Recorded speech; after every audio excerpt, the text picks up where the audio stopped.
Hi guys, my name is Lena and it's medieval time.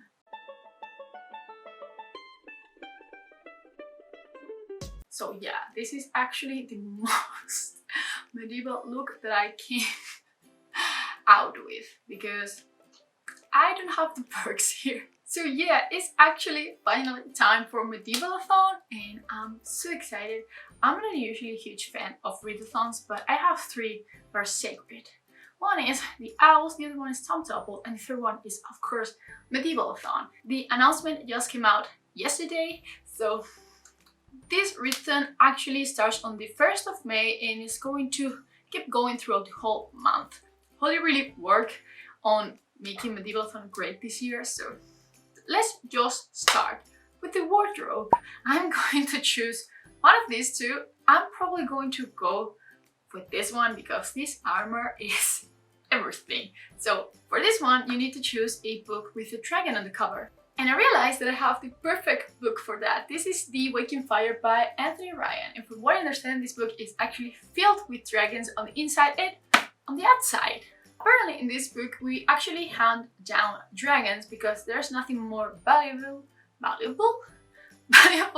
than their blood. So we also have this kind of menace about a war between the empires, and oh my god, I've been trying to read a book by Anthony Ryan for a hot minute now, and I think that it's going to be the time. I'm so excited for this. Now let's just choose the weapons. So because I'm kind of insane, I decided to go after three different weapons. So the first one is going to be this one right here. Read a book with something pointy in the cover. So for that, I have here the Scarlet Ties by David Hare. You can see the dagger right here. Nothing more pointy than this. But yeah, I've been really excited lately about continuing with the series. I think it's super underrated and it's such a great fantasy series that I need to continue because the second quartet just came out and it's finally time. In the Moontide Quartet, we have these two different continents that are really different from each other. And apparently, we have this phenomenon called the Moontide that was made by a really powerful mage. And what this does is that it actually connects the two continents with this vanishing bridge. And apparently, now we're going to have trouble because the continents are deciding if they're going to go to war with each other or not. Because maybe if I'm just going with the sword, I will need a shield. I decided to actually choose my wonderful shield, and the prop for this one is with something that you have high expectations about. So for that, I'm going to choose J City by Fonda Lee. Lately, I've been giving some great recommendations for this book, and I don't know, my hype just went up to the sky, and I've been really interested in this. This is actually a Asian inspired fantasy, and that is basically all I know about it. I've heard this compared with the Sword of Kagan and the Poppy War, so I'm just like super excited. Apparently it's just like a book about these gangs trying to fight each other, but they have magic? Maybe? I don't know. I need to just read more about this book. But yeah, I'm just super excited for it. I don't know.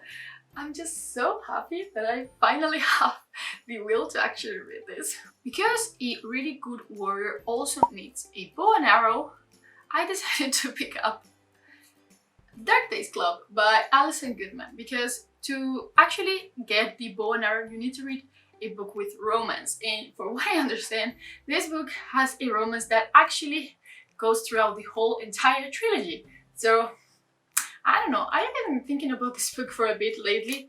This is apparently kind of a urban fantasy set in Victorian London, and who doesn't love that kind of book? I mean, they are just so like easy to read. I can't live without my bow and arrow. I mean, how am I going to be Legolas without it? For the companions, I'm going to try and go after two companions. It might not work, but the first one that I'm going to go after is the cat companion, and for this you have to read a book starting with a C, and I don't have it yet, but it's coming to my house soon. This is The Collapsing Empire by John Scalzi.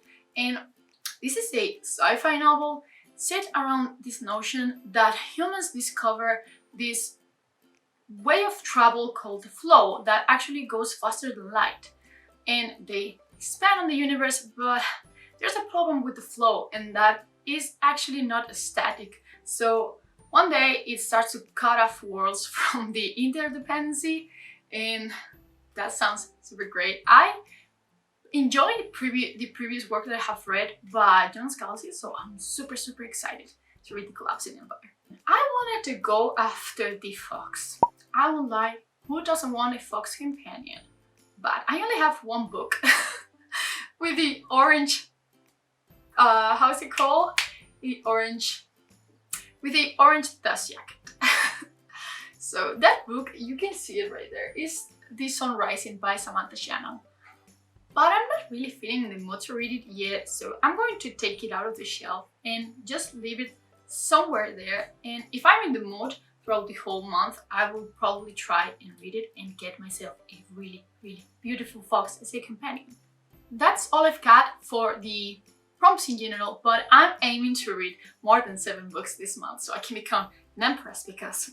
But yeah, the other books that I'm adding to this TBR, I mean, I have to keep going with this series.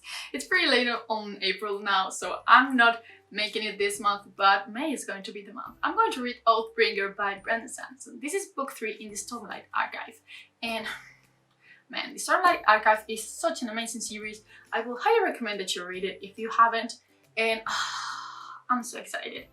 As I've been following so much people lately that love this series, my hype is just all over the place, so I really want to keep reading this series and finally finish it. The Starlight Archive is such a complex story to explain, so I will link a video right here where you can get so much more info. So much useful info than me. This month, I'm also going to be reading the Book of Collie. I don't remember the author's name, but I have just ordered it and it's not going to get here until 2 or 3 weeks, but I'm just super excited to read it. This is one of my most anticipated releases of this year, so it's time for me to get into it. But yeah, this is the same author actually as The Girl with All the Gifts. In this one, we have this world that has been basically conquered by nature, and humans live in this city and they are not allowed to go out. But one day our main character has to go out, and I'm pretty sure that the outside world is going to be not what he expected. The other sci-fi that I would really like to read this month is Hyperion by Dan Simmons. I kept hearing amazing things about this series, so I don't know, it's been calling out to me this past months. So I don't know, I just decided that this month, because I'm keeping my TBR fairly low, is going to be just like the perfect moment to actually get this done and just enjoy this sci-fi with the rest of the world. I don't really know much about this book, although that it is fantastic, but from what I understand, we have this vast galaxy with different kinds of races, and humanity is kind of threatened by these other 2 races, and we're also going to follow these pilgrims. I don't know, something like that. I really want to start this and get a kind of a solid idea about what this book is about. I know that I'm going to love this. I mean, I haven't met anyone who doesn't like this. Then my self-published book for this month is going to be The White Tree by Edward B. Robertson. And I'm reading this because I'm desperate to get into The Red Sea by this same author. And that book is actually a sequel series to his previous trilogy, and I wasn't really drawn to this, but in The Red Sea we follow the same characters as in this one, so I mean, I have to read it. I'm completely unable to not read books in chronological order, and much more if they are actually related. So in this book we are following Dante. He is obsessed with this magic that belongs to the god of death. And we actually had this kind of worshippers that were the Arans, I think they are. And so one day Dante actually steals a book belonging to these people, and he discovered that they weren't actually dead because everyone supposed that this cult disappeared, but they're actually pretty pissed off and want their book back. And the last book that I have here for this month is going to be Behind Her Eyes by Sarah Pinborough. I know absolutely nothing about this book, absolutely nothing. I've been told that it's better if I go with zero expectations and zero knowledge, because apparently we have a kind of twist at the end that make people either love this book or hate it. So I'm so curious to know what that thing is that I bought it, and I'm just really excited to read it. I wanted to read it last month. Now I'm super excited and I think it's the perfect time to do it. Those are all the books that I'm going to read for Medieval-a-thon. I hope that you are as excited as I am because, oh my goodness, this readathon is so cool. But yeah, I really hope that you enjoyed this video and I will see you in the next one. Bye!